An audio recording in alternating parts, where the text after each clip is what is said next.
Welcome to the Danny Clinkscale Reasonably Irreverent podcast. Insightful and witty commentary, probing interviews, and detours from the beaten path. Welcome to Kansas City Profiles presented by Easton Roofing. Our conversation today is with Xaio DaCunha. She is a businesswoman, an entrepreneur, an artist, and a leader. A leader, in fact, who has developed the idea for Art for Justice 2020. It's a charity art exhibition designed to raise funds to support the Black Lives Matter chapter in Kansas City. Their goal is to encourage peaceful, compassionate, rational, and positive expression via creativity and to raise funds to support systematic and infrastructural changes and enhancement that will, they hope, in the long run, and in the short run for that matter, stimulate equality and respect for the African-American community. I met Xaio through some meetings that we had about her work as a businesswoman, and she is in the digital marketing area and has actually worn many, many hats through the years and developed a tremendous ability in painting as well, and we'll talk about that and her background and being an immigrant from China and settling here in Kansas City after being a student at UMKC. Her initiative is starting this month. In fact, basically the call out for artists began just yesterday, and the official launch will be on July 6th. And as you'll hear, at the current time, it looks like this is going to be a virtual online art auction, but maybe there'll be some prospect that by the end of August, when the exhibition will continue to run, that there may be some ability to see the works in person or an event. We'll see if that plays out, but at the very least, this is incredibly heartfelt work. It'll be an enjoyable and invigorating and perhaps inspirational way for people to get involved and raise some money for a great cause. We've got a great spokesman to talk about it as our conversation next comes up with Xaio DaCunha, Art for Justice 2020 Charity Art Exhibition, and it comes your way next on Kansas City Profiles, presented by Easton Roofing. We're here with Joe Spiker, the CEO and president of Easton Roofing. And Joe, you had a great year in 2019, a record year. 2020 comes, things are moving smoothly along, and then the coronavirus comes. But your company seemed to be very ready, very proactive, and very ready to serve your customers well. Yeah, we adopted social distancing very early before the cities even put out the notices. And we started working from home. We are largely cloud-based as a company, so that transition was easy. Our technicians are wearing masks and gloves, and salespeople are not meeting with homeowners. We're doing everything digitally and doing everything we can to do our part to get over this as quickly as possible. So for any needs that people have right now, what's the best way to get in touch with you? Well, you can always call us, 913-257-5426. But the best way is to go to eastonroofing.com, put your information in, and we'll give you a call. Easton Roofing. Integrity matters. Hi, this is Matt Llewellyn from 23rd Street Brewery. Thank you, Kansas City, for supporting all the local restaurants during this time of crisis. Starting Thursday, May 21st, the 23rd Street Brewery will be open from 11 to 9 for carry-out and delivery service, and 4 to 9 for dine-in and patio service, if you can believe that. We're open. During this phase, we will adhere to the Douglas County recommendations for restaurants, and please see our website or our Facebook page for details. Most importantly, we want all of our guests and staff to stay safe, and together, we will all get through this. My friends at Advanced Sports and Family Chiropractic and Acupuncture are among the most accomplished and trusted clinics in the nation. Only one clinic has been rated in the top 5 in all 3 categories of chiropractic care, acupuncture, and rehabilitation, and that clinic is ASFCA. They have locations in Olathe, Overland Park, Prairie Village, Belton, and Lee Summit. Doctors Brad and Christina Woodle and their accomplished team of doctors and therapists will treat you like family, for the simplest of injuries to the most complicated conditions to avoid surgery. Whether you are seeking treatment for an injury or just looking to stay healthy and fit, this is the place for you. And it's been the place for me for almost 2 years now. I have been a strenuous daily exerciser for years, and as time goes on, that takes its toll. But regular appointments at Advanced Sports and Family Chiropractic and Acupuncture have helped keep me ticking on, and even as the years pile up, their regular care has allowed me to keep to my regimen and feel great. If you want to feel the same, give them a call or visit them at asfca.com/Danny. They accept all insurances and are open Monday through Saturday, and make sure to mention that Danny Clinkscale recommended Advanced Sports and Family Chiropractic and Acupuncture. If you'd like to join these and other great sponsors and market your business to a growing and engaged audience, contact us at Danny@DannyClinkscale.com. Look forward to hearing from you. Our guest is Xaio DaCunha, and she is doing something very, very important with her work in an Art for Justice 2020, a charity art exhibition designed to raise funds to support the Black Lives Matter, as we mentioned in our opening. And first of all, before we get into this very important initiative, Xaio, tell me a little bit about your background and what brought you to this station in life. Absolutely. And once again, thank you so much, Danny, for having me and my exhibition on this podcast. I absolutely appreciate the opportunity. So a little background information about myself. I am actually Chinese born. I came to the United States about 7 years ago.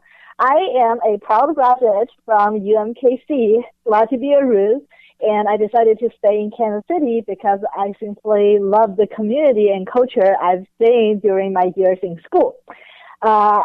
Outside of my artist identity, I am actually a small business owner, and if you notice on the website, this exhibition is run under my company. I myself am the biggest sponsor. The reason I am doing this was because in the past few years, I've been more and more engaged with the local community, and unfortunately, we do see certain things happening. However, I am a firm believer of collaborative powers, and the artist community in Kansas City is just absolutely wonderful. So at this state of my life, knowing the people I know, seeing the things I've seen, I refuse to sit back and do nothing. So we decided to come together, all artists unite, and we are pushing out a charity art exhibition to support Black Lives Matter movement. Was the trigger the incidents of recent times, or had you had this thing in the works prior to that? I have always been involved in human rights and racial equality advocates. I have a lot of friends passionate about the cause, but yes, the recent event definitely was the direct trigger to this exhibition. And when you come up with an idea that ends up having so many complex layers and things like that, do you feel like it's a daunting challenge, or do you just look at it as a great opportunity? I absolutely look at it as a great opportunity. However, I am fortunate enough to be this confident thanks to my other layer of identity as a business owner. So my professional background is actually in digital marketing and traditional public relations. Therefore, even though this project became extremely more impactful than I anticipated it to be at the beginning, I was able to catch up. And a lot of my business friends and artist connections have voluntarily offered their expertise, time, and insights, which I am absolutely grateful for. One of the things that you have to do, obviously, is get artists to get involved, and you obviously are involved in the community, and your own art is lovely, and I was able, in preparation for this, to certainly indulge in quite a bit of that. And how did you yourself get inspired to become an artist? Obviously, you're not using that as you are a businesswoman as well. But what was your background, and when did you become inspired to be an artist? So I've always been on and off drawing and sketching a little bit, but as far as creativity goes back, originally I was actually an author. I was a published writer in China, and I've always been extremely attached to creative writing. As year goes by, and especially as I started to write in English after I came to the United States, I began to see a very clear gap in communication because, as you may know, Danny, Asian culture is its own thing. It is extremely challenging trying to explain Asian culture, especially when most of my work stems from mythology, folklore, things like that even a Chinese person, him or herself, may not be as familiar with as other things. So, as you can imagine, trying to convey that message via language and wording, it became extremely difficult for me. And that was when I started to search an alternative method to continue to promote my multicultural background without giving any other outsiders that intimidating feeling. And that was when I first started to explore art. I was actually a studio arts minor when I was back at UMKC, and fortunate enough for me, I met some amazing professors who walked me through the process of how I could most efficiently interpret and promote, at the end of the day, my own culture while expressing my feelings of the world. And yeah, I kept doing it, and really I just fell in love with painting more and more, and now I'm a 100% visual artist.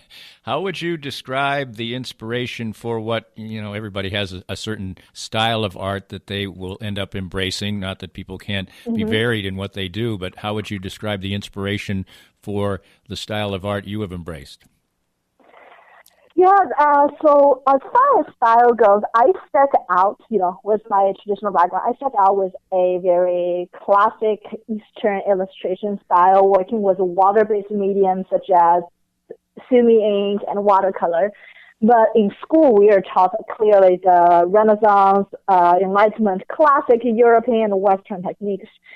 And I got really hooked up with it, and I decided to start explore different mediums. So now my two major medium is actually watercolor and acrylic, which honestly are quite different. But I'm starting to navigate between both to build a more consistent style that allows me to put into use both my Eastern and Western learnings. That might be the best way of saying it. When, obviously you said you were inspired by the recent incidents, but you've always been involved in social activism. What do you feel like inspired that in you? What made it important for you? I think it really is just the people I know, because throughout my years, due to some of my personal experience, I came across a lot of underrepresented groups. A very, very good friend of mine is actually the executive director at KCNOVA, Kansas City Nonviolence Alliance. So, I've always been deep down in nonprofit. As far as my marketing company goes, nonprofit is actually one of my favorite niche to be working with. I love helping them fundraise.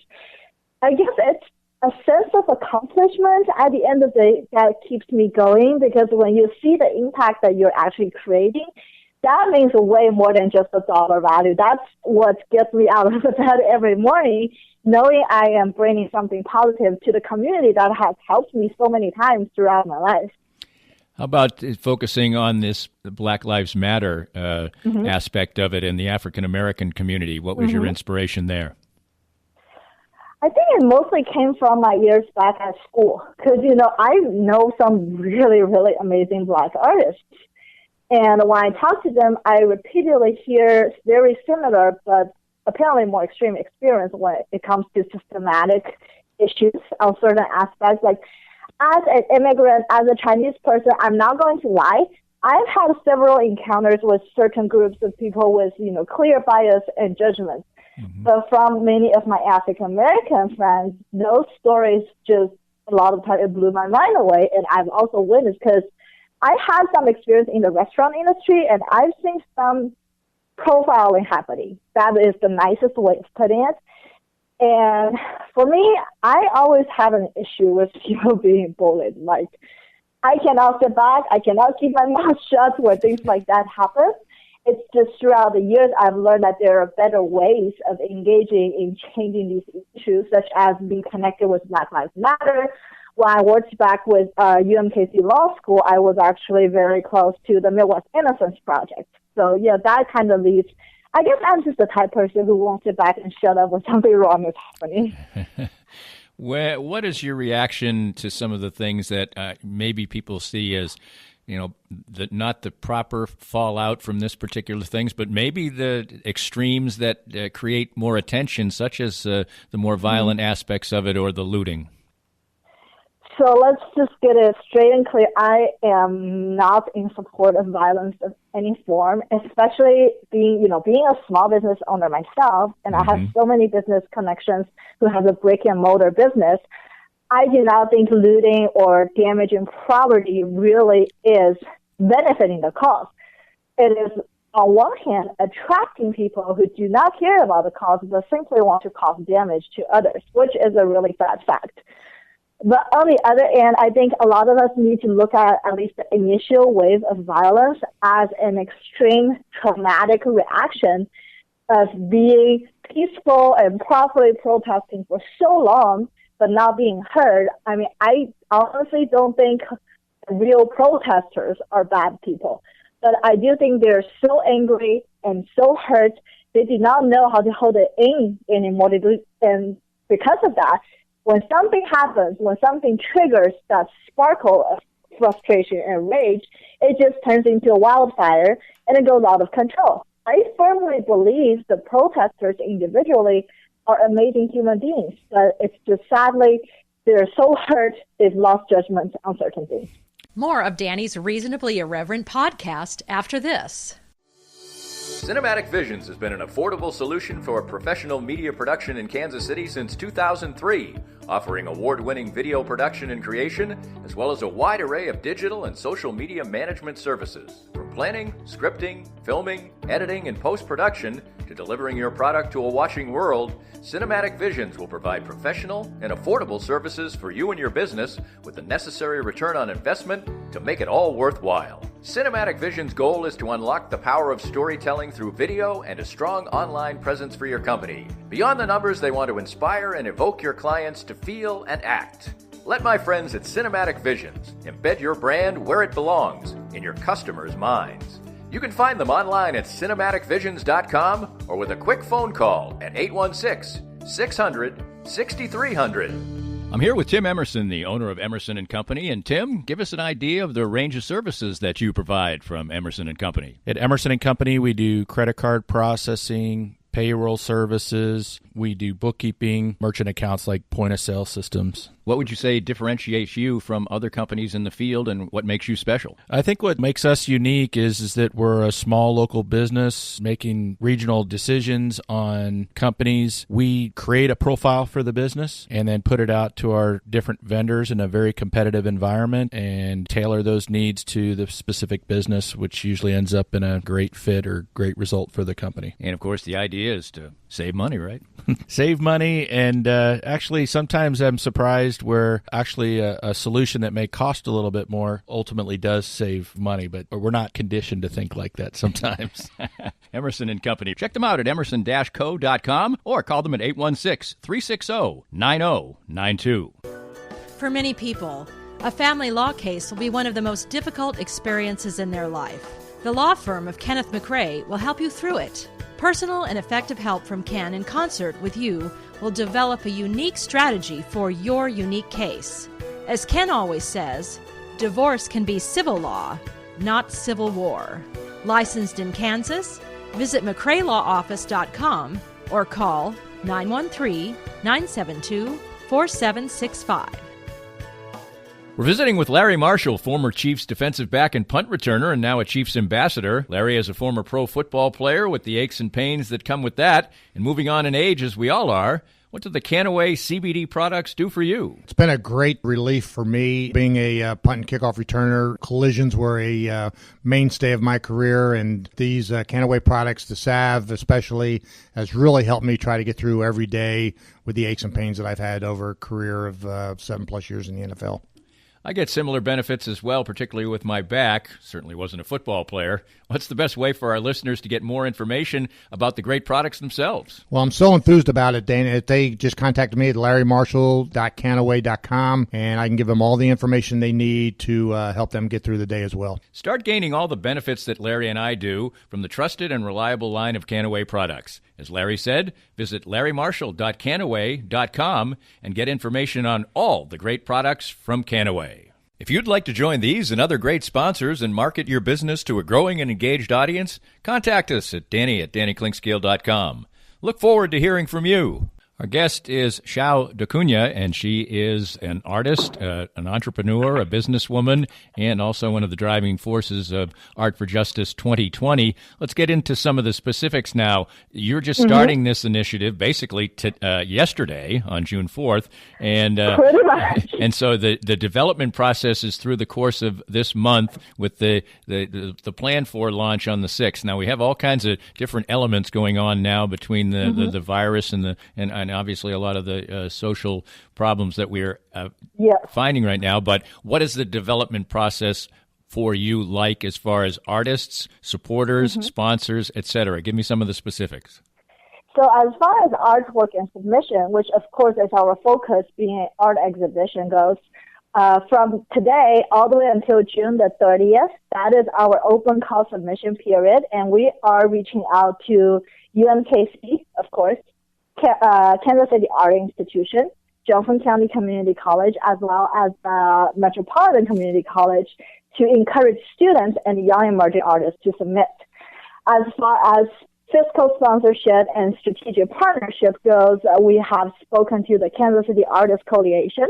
We're in the middle of conversation with Studios Inc., Bunker Arts Center, and also the very famous Arts KC to do collaborative promotion and strategic development. Fortunate enough, I used to work for the Greater Kansas City Chamber of Commerce, and when I reached out to them, they're extremely supportive. I have also just heard back from our amazing Kansas City Public Library Network, and they are willing to sit down and have a conversation as well. So even though the event started literally 24, 48 hours ago, we are gaining traction that's looking like something, normally would take months to build up, which I cannot be more thrilled about what is going on. And right now, if you are an artist or if you know any artists, just come submit your work. This is an open call, and the way an open call works is there's no limit on subject matter, themes, or medium. The only thing we're not accepting right now is video, writing pieces, and music, just due to the sales process being different, of course. But yeah, as you were saying, Danny, the whole COVID situation, it is definitely challenging, which is why this show at this point remains a 100% virtual exhibition. But we are actively speaking to galleries who might feel comfortable to not hosting a reception, but at least hang up some of the work physically, ideally across the town, so people can stop by and walk in there and just admire those artwork. So at least initially, people will be viewing the art on the website of Art for Justice 2020? Yes, sir. That is the plan. Yeah, absolutely, and that's a nice place to go and view art anyway. We'd all like to see it in person. Yeah. So do you have to sort of work on two fronts here, where you're kind of thinking about, okay, this is probably going to have to be a virtual thing, but say things maybe move a little bit faster than perhaps we have any right to hope, that you also would be able to do some kind of an actual in-person launch? Yes, the main reason behind that was because I have communicated with some of the most influential artists around here in the area. And for this fundraiser to gain maximum effect, if we were able to, by, say, mid or even end of July, to do a reception and turn it into a charity auction, that will really raise up the effect of the fundraising we're going to do. And so I do have Plan B with my high hopes up, ready and lined up. I've talked to some very supportive individuals and business owners who can cover for, things like catering, promotion, venue, things like that. But right now, that side of the plan is definitely sitting on the back burner because honestly, at least me and some of my partners on this program are not seeing a public opening reception happening in the very near future. But yeah, at least we want to look for alternatives, because originally charity auction was the route we were going to go for. It got such amazing feedback from everybody. We decided to turn it into a virtual exhibition where anybody can put up their work for sale. But we definitely have a specific collection of works we would prefer to push out as auction items.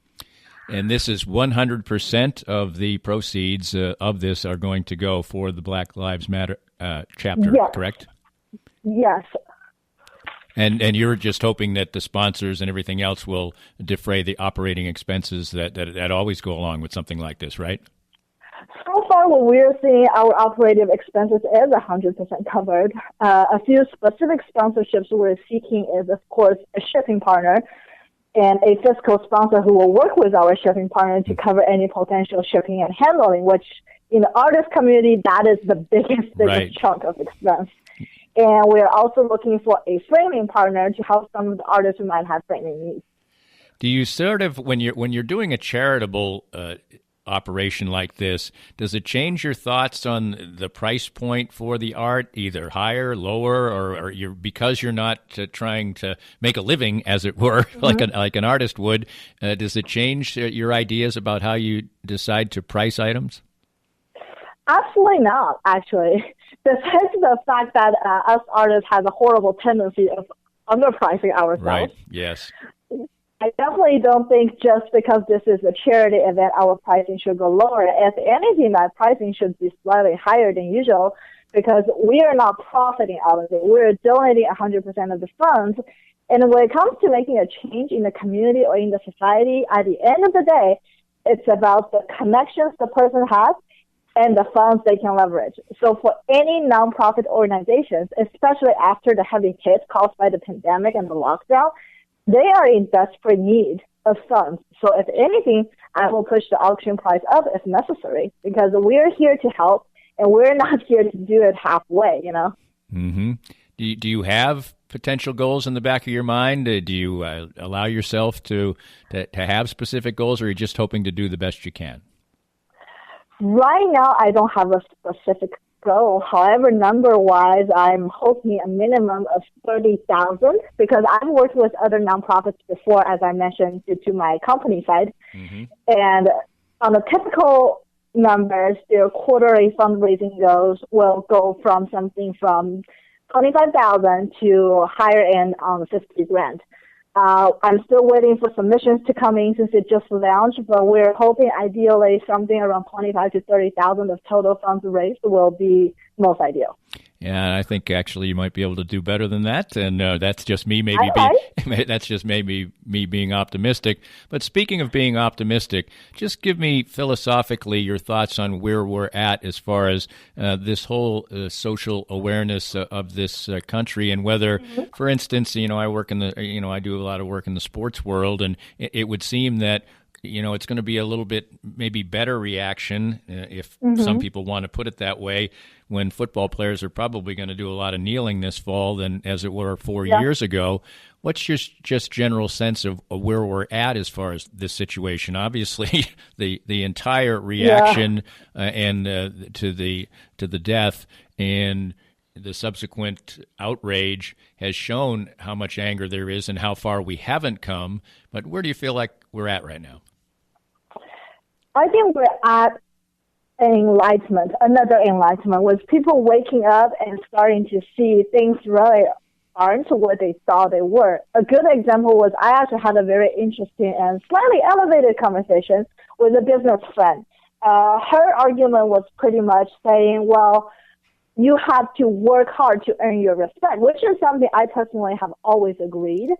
But what I pointed out to her in response was, a lot of the underrepresented communities, whether we're talking about, African American in this situation or other communities like single moms, LGBTQIA community, they are so underrepresented and underinformed to the point that they did not have neither the access or the knowledge of alternatives that are existing out there that could change their life and allow them to, win the respect. It's easy for us to say, well, if you want to change your life, why don't you just go to the library and use the free internet and enroll in some free online classes and learn new skills? But what if we're talking about somebody who doesn't even know how to get to the library, who doesn't even know how to use the internet, or who doesn't even know where to look for the online courses? The big thing is, I think a lot of people are starting to see that this is not an issue of initiation from the people themselves, but more of a unbalanced and unequal development of infrastructure that is literally stopping people who have the goodwill to change their lives. Because living should not be this hard. For some of people, it definitely should not be that hard. Xaio DaCunha is our guest, and we're going to wrap up on this particular note. Just you expressed very forthrightly and very accurately, I think, where we're at now. What is your sense of optimism? I think sometimes it's very easy to say, well, look at the landscape here. We're using Martin Luther King quotes from 60 years ago, and 30 years ago was Rodney King, and so on and so forth. And I guess it's easy to be down a little bit. What's your sense of optimism that at this particular juncture, initiatives like yours, initiatives like many things that are going to come out of this situation, what's your level of optimism that they can really make a difference? I am very optimistic because I've spoken to a lot of good people with a powerful influence. However, I'm also pessimist on some things, because here is the underlying issue. we tend to agree with people who speak our languages. This is a common situation existing in every single subculture social group, not just the business people, not just the stereotypical white male, not just Midwesterners, whatever they want to call it. We all tend to agree with people who speak our own language, and we tend to ignore the fact that for someone outside the group, sometimes it is nearly impossible for them to speak our language.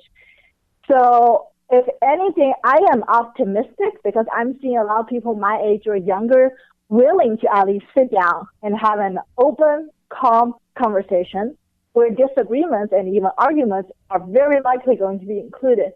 But I am not as hopeful because I've also seen, I'm just going to be blunt and straight here for 1 second, I've seen people deliberately choosing to be blind and ignorant. And if that is a huge majority of the people, that is not good. But luckily, I don't think that is the situation in Kansas City. I think the KC metropolitan area has an amazing community background that supports open conversation. I'm not sure if you've ever heard of Courageous Conversation. It's actually another nonprofit organization who's been doing difficult topics across the city. They partner with UMKC Law School for once before as well. So I think the more we encourage these conversations, the more we learn how to disagree with each other on a respectful basis, the more things will go towards better. Because there are foundations we all agree upon, like people should not be murdered. We should be able to live a decent human-like life in a society that is civilized. There are things we all agree. Racism is bad. We all agree on that. So as long as we have those common shared standards, I think I'm still on the optimistic side. This podcast was made possible by our great sponsors like Easton Roofing, the presenting sponsor of Kansas City Profiles at the Danny Kling Scale Reasonably Irreverent podcast. Easton Roofing, where integrity matters. We hope you enjoyed the latest Danny Kling Scale Reasonably Irreverent podcast. Come back soon for something fresh and new.